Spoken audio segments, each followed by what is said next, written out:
Today, we're diving into a really incredible piece of writing, a speculative manuscript that follows a philosopher's journey out of the classroom and right into the heart of human suffering.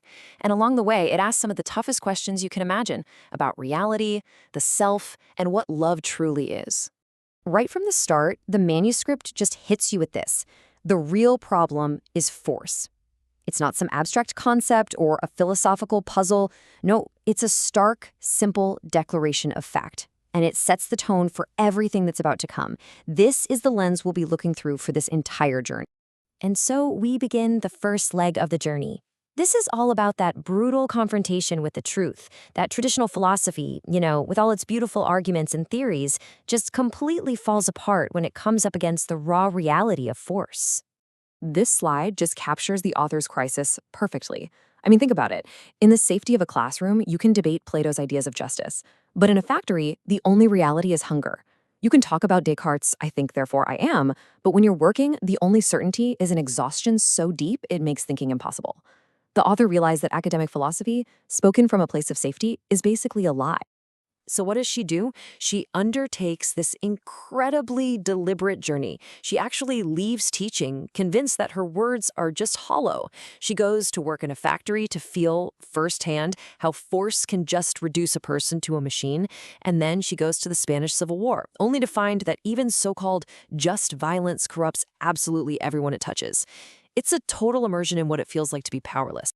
So all of this direct, brutal experience with external force leads the author to this really profound insight.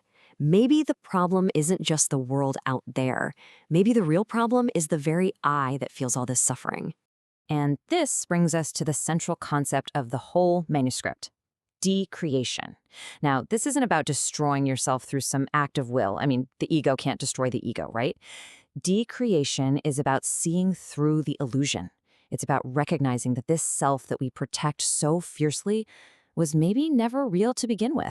And then the text just throws this question right at us. But seriously, think about it for a second. When you say, I am in pain, where exactly is that I? Is it in your body? Your body's constantly changing? Is it your thoughts? They're always just flying by. The manuscript is challenging us to actually go looking for this solid self we just assume is there. To help us wrap our heads around this, the manuscript offers this absolutely brilliant metaphor. Just picture a wave in the ocean. It's got a shape, it's got a direction, a beginning, and an end. It experiences itself as this distinct, separate thing, rising and falling. But of course, the wave's whole sense of being a self is just a trick of perspective, isn't it? Its entire existence, its substance, is the ocean. And for that wave to realize this isn't some grand achievement, it's just correcting a mistake. The manuscript argues that our own sense of I is exactly like that wave. And the text is just relentless in taking apart this idea of the ego. It calls the I a simple grammatical habit, something our language needs to function. It's a useful fiction that helps us get by. But in the end, the manuscript argues this self is just a construction, a story, a fiction we've mistaken for reality. Okay, so if the self is an illusion, where does that leave us? What's the path forward? Well, the manuscript doesn't just leave us in this empty space. It offers a practice, a whole new way of being that's grounded not in the self, but in the simple act of seeing what's really there. This right here is the foundation of the author's new ethics. Real generosity isn't about giving people things. It's about giving them your pure, unfiltered attention.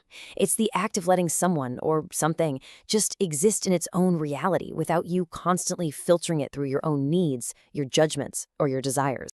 Now, what's so important to get here is that this isn't an act the ego performs. Real attention is what's left over when the ego finally steps back.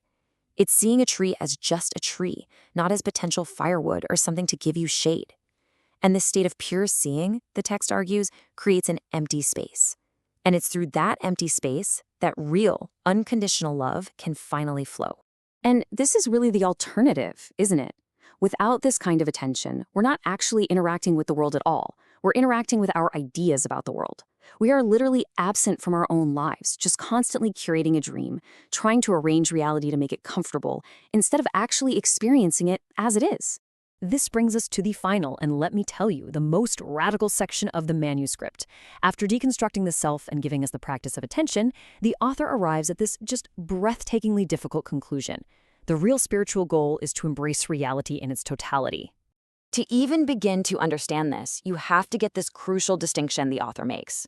There's suffering, which, the ego can kind of use. It can build a heroic story around it. I overcame this obstacle.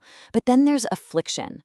Affliction is a state of degradation so total, so absolute, that it doesn't just hurt the ego, it completely annihilates it. It rewrites your soul from the inside out.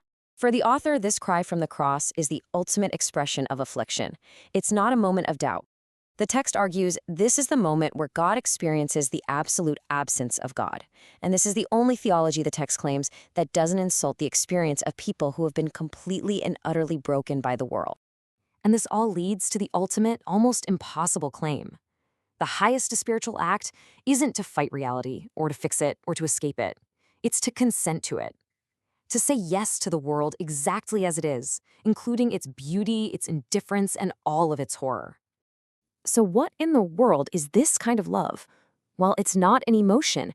It's a state of being that just emerges when the ego is gone.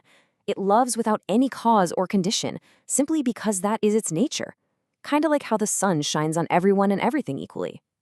It's a love that is born from finally recognizing that the border between you and me was never really there. And so, the text concludes that there's really only one love, the love for God and the love for your neighbor. They aren't two different things. They're the exact same universal current. And we are either an obstruction, a dam that our ego has built, or we are a clear channel that one love can flow through. Which leaves us with this final kind of haunting question.